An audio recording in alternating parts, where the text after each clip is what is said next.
He works as a caregiver for billionaires, just to test if he really couldn't feel anything. To sneak a look at a pretty woman, he fed food straight into the man's eye. He even made fun of his beard, trimming it into this, and this. But strangely, instead of firing him, the man paid him several times more than others. This is a true story. Carl was a billionaire, but after a skydiving accident, he was left paralyzed for life. The only part of his body he could move was his head. He decided to hire a caregiver. Many talented people came, some with top degrees, some with years of experience. Carl turned them all down. Instead, he chose a street hustler named Jack. Jack knew nothing about caregiving. He had even spent time in prison for fighting. Fresh out of jail, he only wanted a rejection letter so he could apply for government benefits. But Carl chose him anyway. He gave Jack a 1-month trial period. Jack showed up the next day, planning to grab the letter and leave. But the housekeeper showed him around the mansion and even prepared a room just for him. Jack had no interest at first until he stepped into the bathroom. The luxury was irresistible. He accepted the job,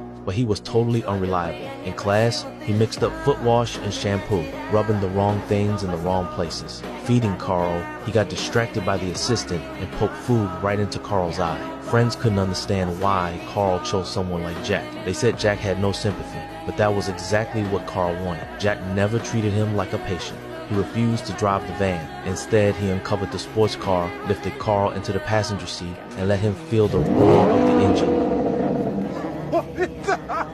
When people blocked their parking, Jack handled it his own way. This unreliable caregiver even saved Carl's life. One night, Carl struggled to breathe.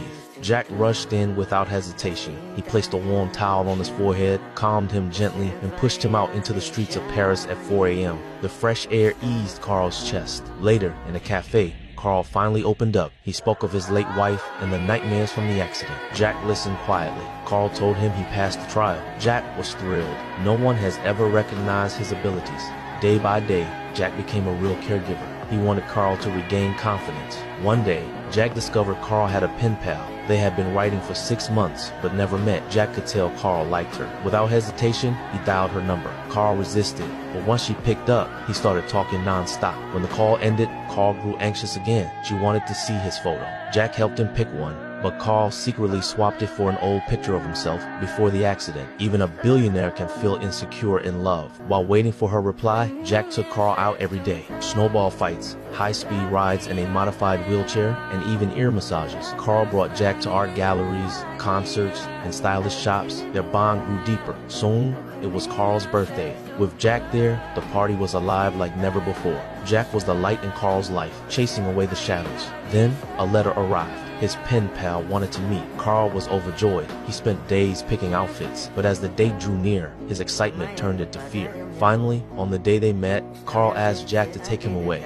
He just couldn't face it. The next relationship. They boarded a private jet and set off on a sudden trip. Carl returned to the place of his accident. With help from friends, he suited up to skydive again. Jack was more excited than he was. But when they came home, trouble awaited. Jack's brother was in trouble. Because Jack had been with Carl 24/7, he had neglected his family. Carl knew it was time to let Jack go. The next day, Jack packed his things. Everyone came to say goodbye. When he walked out, a car blocked his way. This time, he chose not to fight. Carl had taught him something too. Back home, Jack solved his family's problems. He even found a new job using the artistic taste he learned with Carl. But for Carl, new caregivers came and went. They were cautious, treating him only as a patient. Even his masseur was a scruffy old man. When Jack returned, Carl looked like a lonely old man. Jack took him out for a wild drive.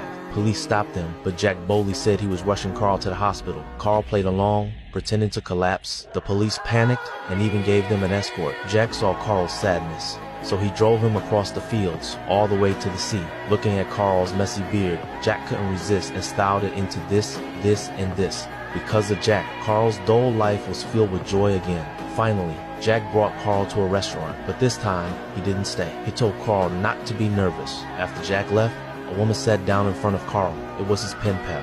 The meeting he once ran from was finally real. This is a true story. In real life, Carl and Jack remained close friends. They both built their own families, different in class and lifestyle, yet still true companions, because real friendship knows no boundaries.